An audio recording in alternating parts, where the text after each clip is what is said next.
तो कंगना शर्मा के साथ में खेसारी लाल यादव पहली बार दिखने वाले हैं। जी हाँ, इस फोटो में आप देख सकते हैं कि यही कंगना शर्मा है जो खेसारी लाल यादव के साथ में।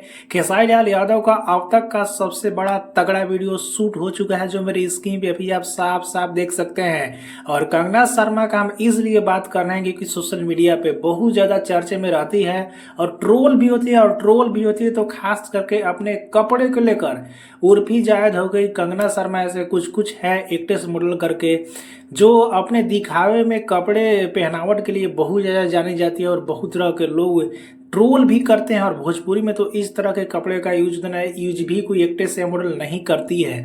तो आपको बतला दूं कि ये सबसे बड़ी खबर है खेसारी लाल यादव के साथ में कंगना शर्मा के साथ में पहली बार वीडियो आ रहा है। एक और बात आपको बतला दूं कि भोजपुरी इंडस्ट्री में पहली बार कदम रख रही है। जी हाँ, कंगना शर्मा भोजपुरी इंडस्ट्री में पहली बार कदम रख रही है। इससे पहले तो मैंने किसी के साथ में नहीं देखा है।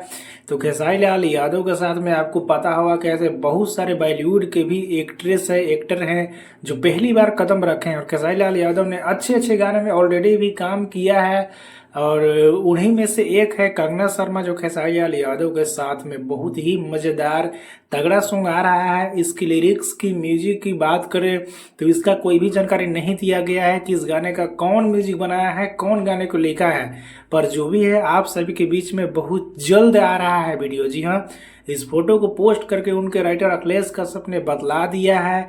और एक और बात आपको बतला दूं कि अभी बोलबम का सीजन चल रहा है, सावन चल रहा है, इसीलिए खेसारी लाल यादव के एक भी एल्बम सॉन्ग को रिलीज नहीं किया जा रहा है। जैसे ही ये खत्म हो रहा है वैसे ही एक से एक गाने रिलीज किया जाएगा। फिलहाल में ही आपने देखा था कि एक गाने को लेकर लफड़ा भी हो गया था।